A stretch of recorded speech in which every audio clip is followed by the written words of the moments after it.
성령님 좋은 아침입니다. 이 시간 성령님을 초청합니다. 오늘도 내 안에 오셔서 하나님을 기쁘시게 해드릴 것을 소원하게 해주세요. 오늘 말씀을 통해 구체적으로 무엇을 해야 할지를 깨닫게 해주세요. 깨달은 것을 삶 속에서 실천할 수 있도록 도와주세요. 아멘. 오늘 함께 나누실 하나님 말씀은 빌립보서 1장 12절에서 30절까지 말씀입니다. 형제들아, 내가 당한 일이 도리어 복음 전파의 진전이 된 줄을 너희가 알기를 원하노라. 이러므로 나의 매임이 그리스도 안에서 모든 시위대 안과 그 밖의 모든 사람에게 나타났으니 형제 중 다수가 나의 매임으로 말미암아 주 안에서 신뢰함으로 겁없이 하나님의 말씀을 더욱 담대히 전하게 되었느니라. 어떤 이들은 투기와 분쟁으로, 어떤 이들은 착한 뜻으로 그리스도를 전파하나니 이들은 내가 복음을 변증하기 위하여 세우심을 받은 줄 알고 사랑으로 하나 그들은 나의 매임에 괴로움을 더하게 할 줄로 생각하여 순수하지 못하게 다툼으로 그리스도를 전파하느니라. 그러면 무엇이냐? 거칠애로 하나 참으로 하나 무슨 방도로 하든지 전파되는 것은 그리스도니 이로써 나는 기뻐하고 또한 기뻐하리라. 이것이 너희의 간구와 예수 그리스도의 성령의 도우심으로 나를 구원에 이르게 할 줄을 아는 거로 나의 간절한 기대와 소망을 따라 아무 일에든지 부끄러워하지 아니하고 지금도 전과 같이 온전히 담대하여 살든지 죽든지 내 몸에서 그리스도가 존귀하게 되게 하려 하나니 이는 내게 사는 것이 그리스도니 죽는 것도 유익함이라. 그러나 만일 육신으로 사는 이것이 내일의 열매일진데 무엇을 택해야 하는지 나는 알지 못하노라. 내가 그 둘 사이에 끼었으니 차라리 세상을 떠나서 그리스도와 함께 있는 것이 훨씬 더 좋은 일이라 그렇게 하고 싶으나 내가 육신으로 있는 것이 너희를 위하여 더 유익하리라. 내가 살 것과 너희 믿음의 진보와 기쁨을 위하여 너희 무리와 함께 거할 이것을 확실히 아노니 내가 다시 너희와 같이 있으므로 그리스도 예수 안에서 너희 자랑이 나로 말미암아 풍성하게 하려 함이라. 오직 너희는 그리스도의 복음에 합당하게 생활하라. 이는 내가 너희에게 가보나 떠나 있으나 너희가 한 마음으로 서서 한 뜻으로 복음의 신앙을 위하여 협력하는 것과 무슨 일에든지 대적하는 자들 때문에 두려워하지 아니하는 이 일을 듣고자 함이라. 이것이 그들에게는 멸망의 증거요 너희에게는 구원의 증거니 이는 하나님께로부터 난 것이라. 그리스도를 위하여 너희에게 은혜를 주신 것은 다만 그를 믿을 뿐 아니라 또한 그를 위하여 고난도 받게 하려 하심이라. 너희에게도 그와 같은 싸움이 있으니 너희가 내 안에서 본 바요 이제도 내 안에서 듣는 바니라. 사람이 태어나서 죽음에 이르는 한 생애를 가리켜 인생이라고 합니다. 그 과정을 우리는 인생 여정이라고 부릅니다. 그리고 그 인생 여정에는 희노애락이 있습니다. 기쁨이 있고 노여움이 있고 슬픔이 있고 즐거움도 있습니다. 인생 여정에 경험하게 되는 삶의 희노애락은 인생의 목적과 관련이 있습니다. 어떤 인생의 목적을 가지고 살아가냐에 따라서 슬퍼야 될 상황에서도 기뻐할 수 있고 노여워해야 될 형편 속에서도 즐거워할 수 있습니다. 인생의 목적이 상황을 해석하며 삶을 견인하는 열쇠가 되기 때문입니다. 오늘 본문 12절에 의하면 바울은 어떤 일을 당한 상황이었습니다.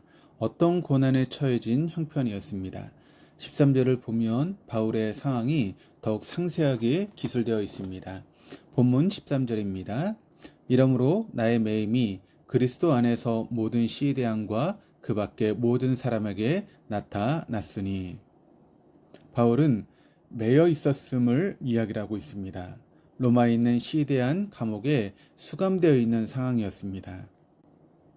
당시 바울은 미결수의 신분으로 기약 없이 감옥 생활을 하고 있었습니다. 어떤 중한 죄를 범한 것도 아니었습니다. 명백한 범죄 행위를 저지른 것도 아니었습니다. 그런데 갇혀있게 됩니다. 갇혀있게 되었습니다. 노여할 수밖에 없는 상황이었습니다. 언제 어떤 상황으로 치닫게 될지도 모르기에 두려움에 떨며 슬퍼할 수도 있는 처지였습니다. 그런 상황 속에 바울의 고백이 오늘 본문 18절입니다. 그러면 무엇이냐? 거칠애로 하나 참으로 하나 무슨 방도로 하든지 전파되는 것은 그리스도니 이로써 나는 기뻐하고 또한 기뻐하리라. 놀랍게도 옥고를 치르고 있던 바울의 입에서 나온 말은 기뻐하고 또 기뻐할 것이다 라고 하는 것입니다. 슬퍼하는 것도 모자라 분노해야 될 그런 판에 나온 바울의 고백입니다. 감옥은 외부로부터 분리되고 차단된 공간입니다. 제한된 자유를 넘어 억압된 공간입니다. 그러기에 아무리 심심히 건강한 사람일지라도 감정의 기복이 심해질 수밖에 없는 곳이 바로 감옥입니다. 게다가 억울하게 갇히게 된 사람이라면 노함의 열탕과 슬픔의 냉탕을 오가며 쉽게 근심에 빠지기 마련입니다. 하지만 그런 감옥 속에서 바울은 오히려 기뻐하고 있다라고 말합니다. 그것도 모자라 앞으로도 기뻐할 것이다 라고 선포하고 있습니다. 그것은 바울의 인생에는 명확한 목적이 있었기 때문입니다.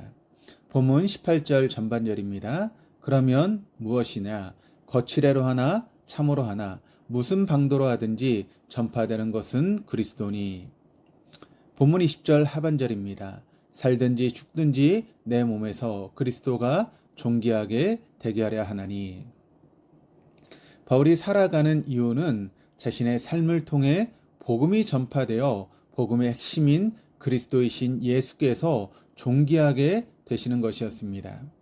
여기에서 그리스도께서 존귀하게 되신다라고 하는 의미는 그리스도께서 영광과 찬양을 받게 되신다라고 하는 그런 뜻입니다.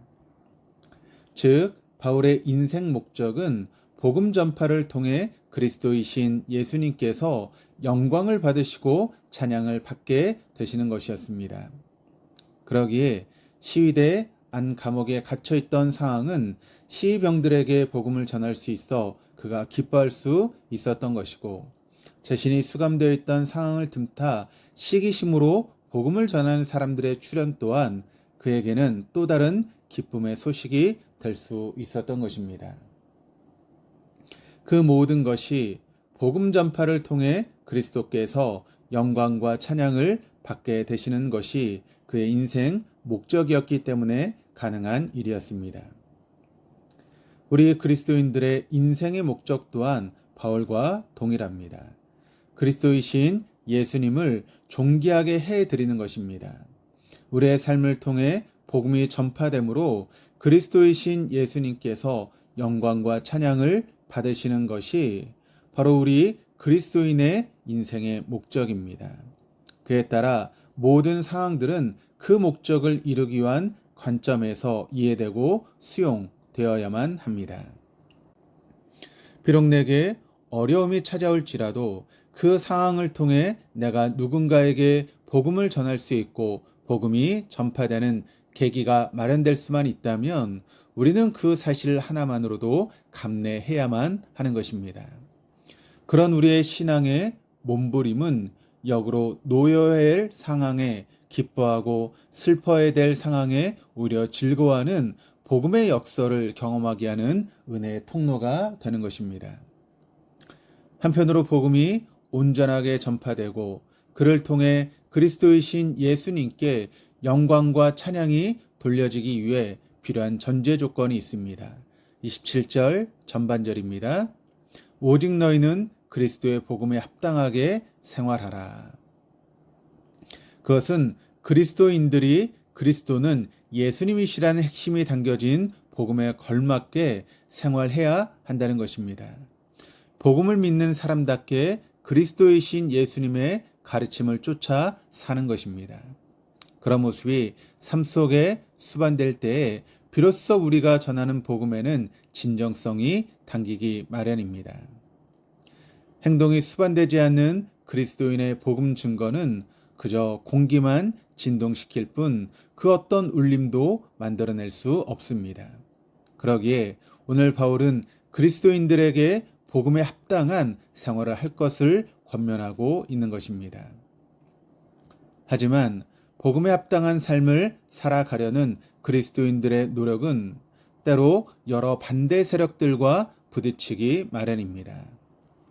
진리이신 예수님을 쫓으며 입증해 가는 삶이기 때문입니다.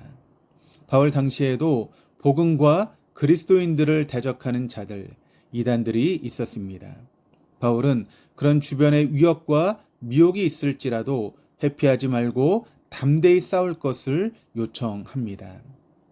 한마음 한뜻으로 신앙을 위하여 협력할 수 있는 지체들이 있고 그런 싸움을 이겨낼 수 있도록 주님께서 은혜를 주셨기 때문입니다. 윤동주 시인의 시 중에 쉽게 쓰여진 시에 이런 식구가 있습니다. 인생은 살기 어렵다는데 시가 이렇게 쉽게 쓰여지는 것은 부끄러운 일이다. 그리스도인으로 살아가며 그 어떤 어려움도 그 어떤 영적인 싸움도 없다라고 하는 것은 어쩌면 부끄러운 일입니다. 복음을 전파하기 위해 복음에 합당한 삶을 살아가는 것, 그리스도의 신 예수님께 영광과 찬양이 되기 위해 예수님의 가르침을 쫓아 사는 삶은 결코 쉬운 일이 아니기 때문입니다. 그리스도인인 나의 오늘의 삶이 너무나도 쉽게 사라진다면 그것은 복음에 합당한 좁은 길을 걸으며 복음을 전파하는 고난의 길을 선택하기보다는 세상 사람들이 가는 넓은 길로 가고 있기 때문일 것입니다. 죄인된 우리를 그리스도인으로 불러주신 것은 주님의 은혜입니다. 하지만 그 은혜를 헤아려 보면 그 은혜 안에는 우리를 향하신 주님의 기대와 바람이 담겨져 있습니다.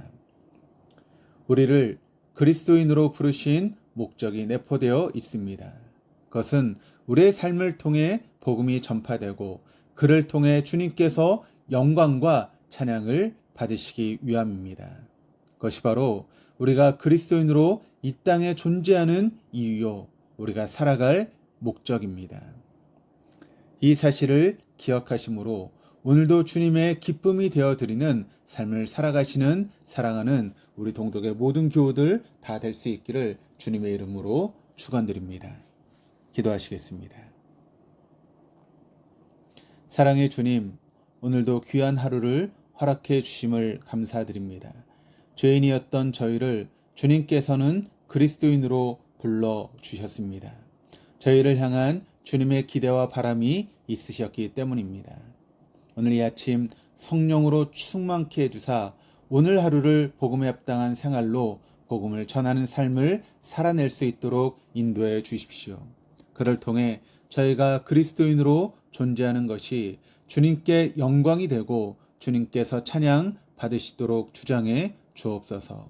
은혜의 주 예수 그리스도 이름으로 기도드립니다. 아멘.